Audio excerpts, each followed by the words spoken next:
tagaan na tag reaction ang ato ang igsoon. Tapos yung mga explanation aning ano. Ato nang i-play.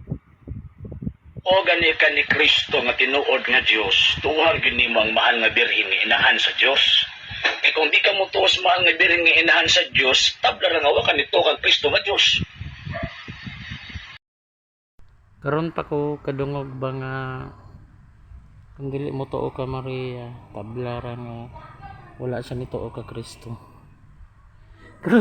Karon pa jud ko kadungog ana. Pero sa tinuod lang no, kung si Hesus Kristo pagod ang iyahang amahan nagbuhat sa langit ug sa yuta. Nagbuhat sa langit ug sa yuta, di ba? Si Kristo ug ang iyang amahan. Dabay naisgot dito nga Maria. Wala man. Kana si Maria gamit lang na siya kay mao may nakita sa Dios nga siya ang babae nga dili makasasala. Mao ra man ang gipili, pero wala man ningon gipili nga kuan, gipili nga si Maria pwede may mong Dios. Asa makakitaan na oy? No na ra gud nga ni nga tagaid ako verse diha be nga sige maging patas ko sa iba ha.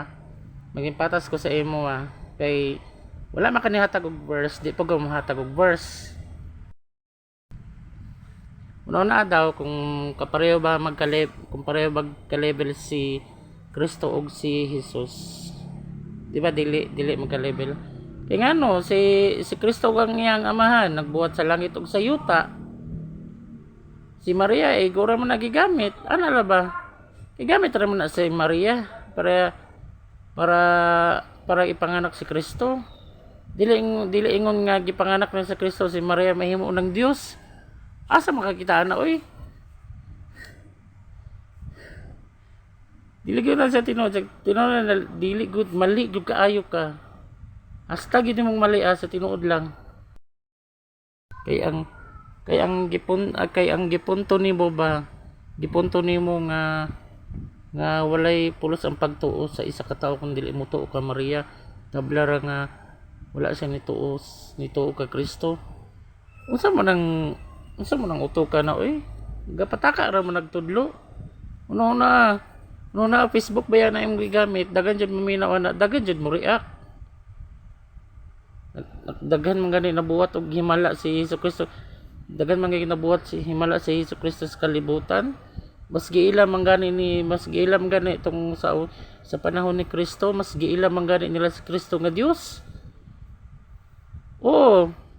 Oh, katong panahon na to kabalo ang mga tao nga si Kristo inahan niya si Maria. Pero wala man gani ningon ang mga tao nga kuan nga Dios si Maria wala oy. Mas nisunod pa sila kay Kristo. Mas gituuhan pa nila si Kristo nga Dios. Unsa man ang klase nga pagtudlo na oy? Gapataka ra man ka. Sa tinuod lang no, gisay makakuha na no mga sa tinuod lang no kung kabalo lang kung mo sabot sa Bible no. Ay ambot ta lang. Ambot asa man magikuha imong knowledge. Dili man na siya ingon nga knowledge sa Bible, knowledge lang na sa imong kaugalingon. Kumukuha kay ni tagpunto about sa true to life sa Ginoo sa Biblia ta, dili ingon nga sa tuwa mismo gikan. Basa ta sa Biblia para kita makasabot, para mismo kita makasabot ta ang anak di ay. Di ba? So mao lang to, daghang salamat.